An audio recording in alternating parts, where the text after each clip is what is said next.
بسم الله الرحمن الرحيم. فيديو النهارده يا جماعه اللي هكلمكم فيه هو عن حاجه مهمه ويمكن ناس كتير ممكن ما تاخدش بالها منها، وبرضه عايز اوصل رساله لكل اصحاب قطع الغيار اللي هم بيشتغلوا في قطع الغيار الصيني.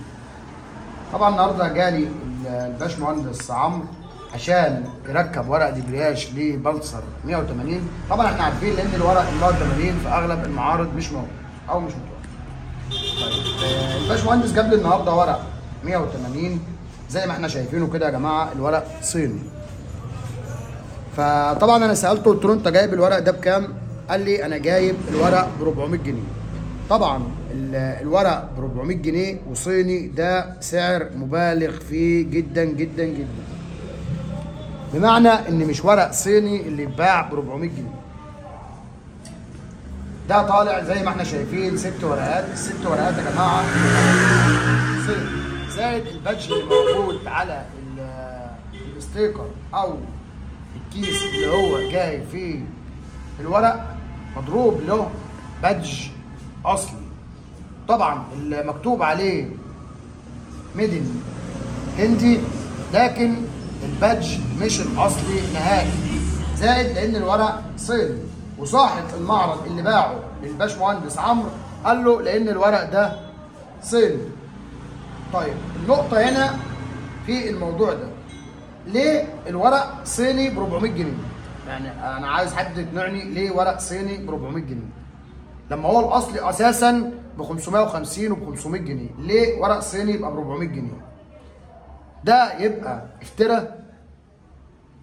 واللي هقدر اقوله يا جماعه اللي بيحصل فينا ده قسما بالله مش من شويه، ان احنا نفسنا يعني قله الضمير راحت من عند ناس كتير جدا.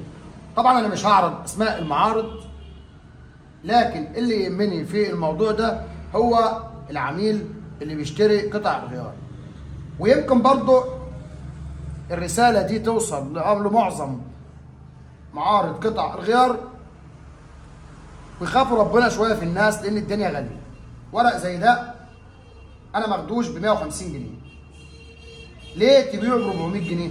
ده اسمه استغلال الظروف يا جماعه، وده من اوحش الحاجات اللي ممكن تتعامل، اللي ممكن الواحد يتعامل بيها. فاحنا يا ريت اللي احنا نخلي بالنا من حاجه زي كده، ويا ريت نخاف بعض شويه. يا ريت يا جماعه نخاف بعض شويه. طبعا انا ما بقولش كل معارض قطع الغيار وحشه الا من رحم ربه، ان في اعظم في معارض قطع غيار كتيره، ناس كتير محترمه وناس كتير ثقه، وبرضه زي ما قلت في ناس برضه ما عندهاش ضمير. فده كان فيديو النهارده يا جماعه عليكم. لو عجبكم ما تنسوش الاشتراك واللايك، ويا ريت كلنا ناخد بالنا من الموضوع ده. ده ورق دبرياج صيني ما يلزمنيش ب 150 جنيه، اتباع ب 400 جنيه علشان عارف لان الورق مش موجود في الوقت الحالي، فبالتالي بيستغل الظروف. وده طبعا يا جماعه حرام اللي احنا نعمل حاجه زي كده. انت هتدخل فلوس على بيتك او على عيالك او على تجارتك، يا ريت اللي احنا ما ندخلهاش بالشكل ده. وبكده يا جماعه ده كان فيديو النهارده. والله انا ما عارف اقول لكم ايه، بس بصراحه انا متضايق، يعني متضايق من اللي بقيت اشوفه من اعظم المعارض او من اعظم الناس عامه، يعني الا من رحم ربي. وبكده يا جماعه ده كان فيديو النهارده ليكم. ولو عجبكم الفيديو ما تنسوش الاشتراك واللايك وتفعيل الجرس.